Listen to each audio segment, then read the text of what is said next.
Jalandhar CI मोहल्ला मकान number 34 मैंने रटा रटाया एड्रेस रजिस्टर पर लिखवा दिया।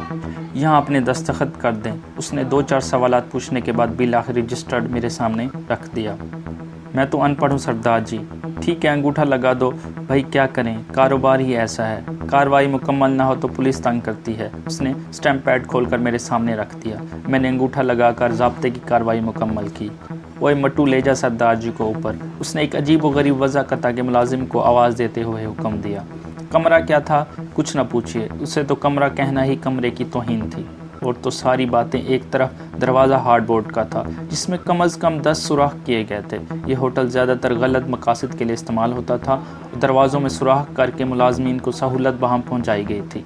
मैं होटल के वाहिद गुसल खाने में जा घुसा। नहा कर फारिग हुआ तो चाय के साथ कुछ बिस्किट वगैरह खाए, 2 एस्पिरिन की गोलियां जहर मार की और गहरी नींद सो गया। सुबह मेरी आंख फजर के वक्त करीबी गुरुद्वारे से आने वाली आवाज़ों से खुली थी। हवाए ज़रूरिया से फरागत पाने के बाद मैंने दिल ही दिल में खुदा का याद किया। सच है, ऐसे गैर यकीनी हालात में खुदा की जिल्लत ही मेरा वाहिद सहारा थी। मेरे कमरे के साथ बाकी 3-4 कमरे एक कतार की सूरत में बने हुए थे और उनके सामने एक तरफ ऊपर छत पर जाने का रास्ता था, जबकि दूसरे कोने पर एक कमरे में होटल के मुलाजमीन ज़मीन पर लेटे रहते थे। नीचे हाल में जाकर मैंने नाश्ते का ऑर्डर देकर ऊपर आ गया और जैसे ही कमरे में दाखिल हुआ अचानक ठटक कर रह गया। मेरे बिस्तर पर ताज़ा अखबार उर्दू ज़बान का हिंद समाचार रखा हुआ था। इर्द गिर्द कोई मौजूद ना था। मुझे ये तो समझ आ गई कि ये चाल है और जाल में मुझे फंसाया जा रहा है, लेकिन अपने पिछले रवैये पर गौर किया तो मुझे शक वाली कोई बात नज़र ना आई। किसी हद तक मुतमिन हो गया। मुझे यूँ महसूस हुआ जैसे कोई गलती से अखबार यहाँ रख गया है। वहाँ किसी को मौजूद ना पाकर और तजस्सुस के हाथों मजबूर होकर मैंने अखबार उठा लिया और सरसरी नज़रों से उसका जायज़ा लेने लगा। जिस वक्त होटल का मुलाजिम अचानक वहाँ पहुँचा तो मैं चारपाई पर अखबार पकड़े हुए बैठा था। यार, ये किसका अखबार यहाँ फेंक गए हो? मैंने उसे कुछ कहने का मौका दिए बगैर कहा। माफ़ करना महाराज जी, दरअसल ये साथ वाले कमरे में जो लाला जी हैं उनका अखबार था। लड़का गलती से फेंक गया, मैं भी यहीं लेने आया था। अपनी दानिश्त में तो मैंने उसे खुद पर शक करने का मौका नहीं दिया था, लेकिन इसकी गहरी और काफ़ी अंदर तक झांकने वाली नज़रों को कैसे नज़रअंदाज कर सकता था। छठी हिस्स जिसने जैसे ही ख़तरे की निशानदेही की, मैंने उसके रवाना होते ही अपने मुख्तसर से सामान का जायज़ा लिया। मेरी कुल कायनात एक प्लास्टिक का और एक कपड़े का थैला था। फिर तो जैसे ही मैं थरा कर रह गया। किसी ने वाकई मेरे दोनों थैलों की तलाशी ली थी, लेकिन इतनी चालाकी के साथ कि किसी के वहम व गुमान भी ना आ सके। दूसरे ही लम्हे मैंने आने वाले हालात का मुकाबला करने के लिए तैयार था। मेरे पास मौजूद तमाम करेंसी तो पहले ही मेरी जेबों में मौजूद थी। मैंने बड़ी फुर्ती के साथ जूते बदले और तैयार होकर बैठ गया। ये ठीक है, मेरे सामान में कोई ऐसी चीज़ नहीं थी जिससे किसी को शक होता, लेकिन मुमकिनात पर नज़र रखना हर जासूस का अव्वलीन फ़र्ज़ है। मुमकिन था कि उन्होंने वहाँ कोई मुश्तबा चीज़ देख ली हो या मुझे उर्दू अखबार पढ़ते हुए किसी ने देख लिया हो।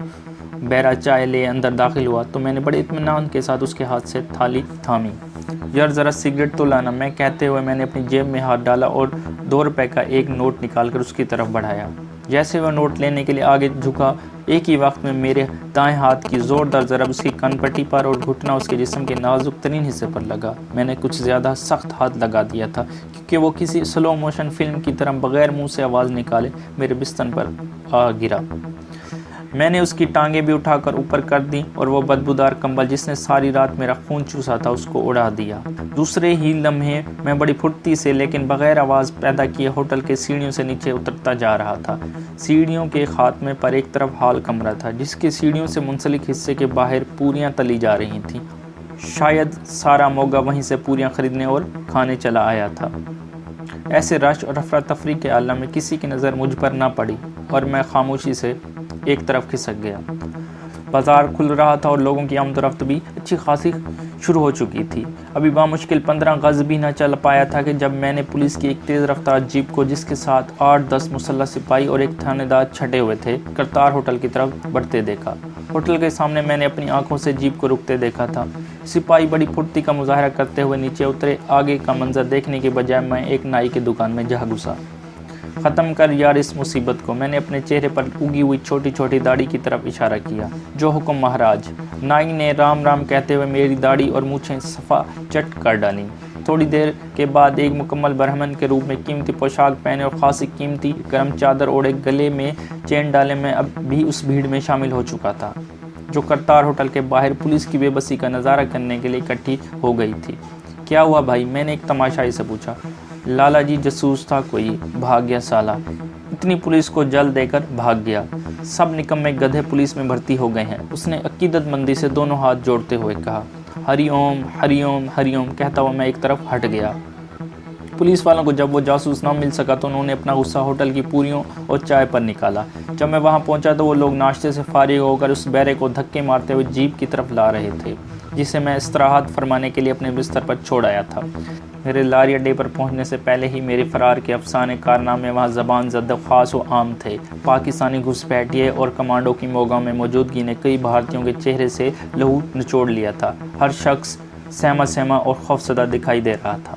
اڈے پر بھارتی پولیس کے مسلح سپاہی گشت کر رہے تھے جس سے انہیں اس بات کا یقین تھا کہ وہ بھی جاسوس واپس آ کر ان کی خدمت میں اپنے آپ کو پیش کر دے گا یا پھر وہ اسے گرفتار کر کے رہیں گے۔ بس کا ٹکٹ خریدنے سے بس میں سوار ہونے تک ہر جگہ اس موضوع پر گفتگو سے واسطہ پڑا۔ میں دل ہی دل میں ان کی خوف زدگی سے لطف اندوز ہوتا رہا، لیکن امکانات کو بھی میں نے نظر انداز نہ کیا۔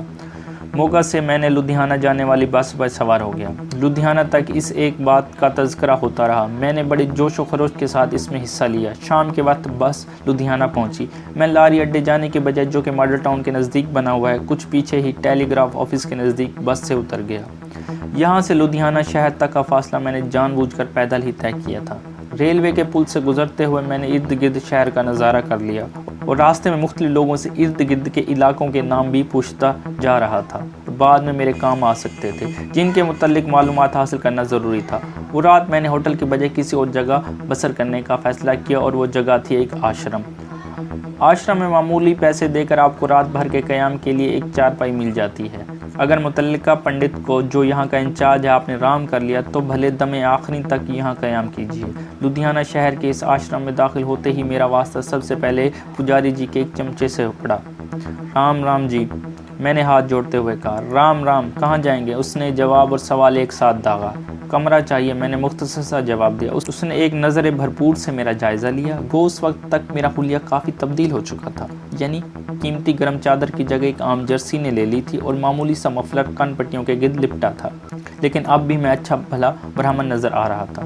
مہاراج جی، جگہ تو نہیں ہے، دراصل ماتا وشنو کا میلہ شروع ہونے والا ہے، اس لیے لدھیانہ میں ارد گرد کے دیہاتوں سے کافی لوگ آ رہے ہیں۔ البتہ کوشش کر کے کمرہ خالی کروایا جا سکتا ہے اگر میں آپ کی اور پجاری کی خدمت کر دوں گا۔ میں نے اس کا ادھورا فکرہ مکمل کر دیا۔ میں تو خود ہی چاہتا تھا کہ وہ مجھ سے کچھ طلب کریں۔ اس طرح ایک طرف تو تحفظ کا احساس رہتا ہے اور سامان کے علاوہ اس شخص کا بھی خاص خیال رکھا جاتا ہے۔ ایک دیوار میں بنی ہوئی مختلف الماریوں میں سے میں نے ایک میں سامان رکھ کر جو ایک کپڑے کے تھیلے اور اس میں ضروریات زندگی کی کچھ چیزیں پر مشتمل تھا، میں نے تالا لگا دیا اور باہر نکل آیا۔ رات تک میں نے جی بھر کے آوارہ گردی کی۔ میں چاہتا تھا کہ جس شہر میں قیام کروں وہاں اس کے گلی محلوں، اس کے مکینوں، عمارات، وہاں موجود تفریح مقامات سے آگاہی حاصل کر لوں۔ موگے سے ایک پاکستانی جاسوس کا فرار کوئی معمولی بات نہیں تھی۔ رائے کوٹ، ملا پور، جگراؤں اور لدھیانہ تک کے تمام ہوٹلوں پر CID نے کڑی نظریں رکھی ہوئی تھیں، اس لیے وہ رات ہوٹل میں بسر کرنے سے پرہیز کیا۔ رات کو ایک مقامی سینما فلم دیکھتے ہوئے پھر ایک مصیبت نے آن گھیرا۔ جس قطار میں کھڑا ہو کر ٹکٹ خرید رہا تھا وہاں شراب کے نشے میں ایک سکھ نوجوان آدھم کا خواہ خواہ سب سے الجھنے لگا۔ یہاں ایسے واقعات چونکہ روزمرہ کا معمول تھے، اس لیے ان لوگوں کے لیے وہ کوئی پریشانی پیدا نہ کر سکا۔ البتہ میری بات اور تھی۔ پہلے تو اس نے مجھے حکم دیا کہ اس کے لیے جگہ خالی کر دوں۔ میں نے شرافت سے جگہ چھوڑ دی۔ پھر حکومت دوبارہ قطار میں کھڑا ہو جاؤں۔ میں پھر کھڑا ہو گیا۔ جب اسے یقین ہو چلا کہ واسطہ کاٹ کے الو سے ہے تو اس نے دست درازی بھی شروع کر دی۔ میں خاموش اس لیے تھا کہ نوبت پولیس تک نہ پہنچ جائے۔ دوسری طرف حالت یہ تھی کہ وہ شرابی اپنے کام میں مصروف تھا اور میں لوگوں کے لیے مذاق بنا ہوا تھا۔ وہ سب زوردار قہقوں سے اسے داد دے رہے تھے۔ جب یہ معاملہ دیکھ کر 2 پولیس والے بھی اس طرف آنے لگے تو میرا ماتھا ٹھنکا۔ میں قطار سے باہر نکل گیا تاکہ چپ چاپ کھسک جاؤں، لیکن اس نے مجھے گریبان سے پکڑ کر اپنی طرف کھینچا۔ پولیس کے سپاہی قریب آ گئے تھے۔ یہ صورتحال دیکھ کر میں نے اسے بادل نخواستہ اس کو 2 ہاتھ جما دیے۔ وہ لڑکھڑاتا ہوا قریبی دیوار سے ٹکرایا اور لوگوں کے قہقوں کی آواز بلند ہو گئی۔ واہ لالا جی مہاراج، کمال کر دیا۔ مجھے داد ملنے لگی کیونکہ کسی ہندو کے ہاتھوں کسی سکھ کا لدھیانے میں پٹ جانا یقیناً معجزہ ہی تھا۔ کیا بات ہے؟ سپاہی وہاں دھمکے۔ وہ 5-10 روپے کا چانس کیوں چھوڑتے؟ چلو تھانے۔ ان میں سے ایک نے تو اس شرابی کے بازو کو پکڑ لیا، جبکہ दूसरे ने मेरा बाजू थाम लिया। मैं वहाँ मुज़ाहमत करना मुनासिब न समझा क्योंकि इतने भरे मजमे से भागने के मौके कम ही मिलते हैं। चुपचाप उनके साथ सिनेमा से बाहर की तरफ चल दिया। हम लोग सिनेमा से अब कोई 15-20 गज दूर एक सड़क पर आ गए थे जिससे मुल्क की आबादी नज़र आ रही थी। इसी सिलसिले में दूसरे सिपाही ने उस सिख से अपनी दिहाड़ी खरी कर ली थी, जबकि मेरे वाला कुछ ज़्यादा ही नेक दिखाई दे रहा था। छोड़िए महाराज जी, हम कोई लड़ने झगड़ने वाले लोग हैं? ये तो खामखा मुझसे लड़ाई मोल ले रहा था। मैंने 10 का एक नोट उसे थमाते हुए कहा।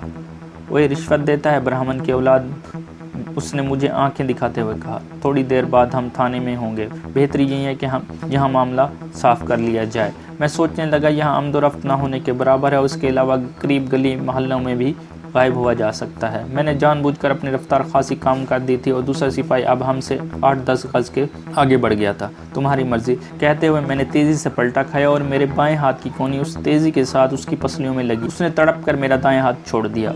उससे पहले कि वो संभल सके मेरे दूसरे बाजू ने भी उससे यही अमल दोहराया। उसके साथ ही मेरी उसकी कान पट्टी पर लगने वाली ज़ोरदार लात ने उसे ज़मीन पर चाटने पर मजबूर कर दिया। अजियत के मारे उसके हलक से ऊंची ऊंची आवाज़ें भी निकल रही थीं। जब तक उसका साथी उसकी तरफ मुतवज्जो होता, मैं उनकी नज़रों से ओझल होकर करीबी मोहल्ले में अंधाधुंध भाग रहा था। दोस्तों, अगर आपको हमारी वीडियो अच्छी लगी तो सब्सक्राइब करना ना भूलिए, लाइक और कमेंट्स लाजमी करें।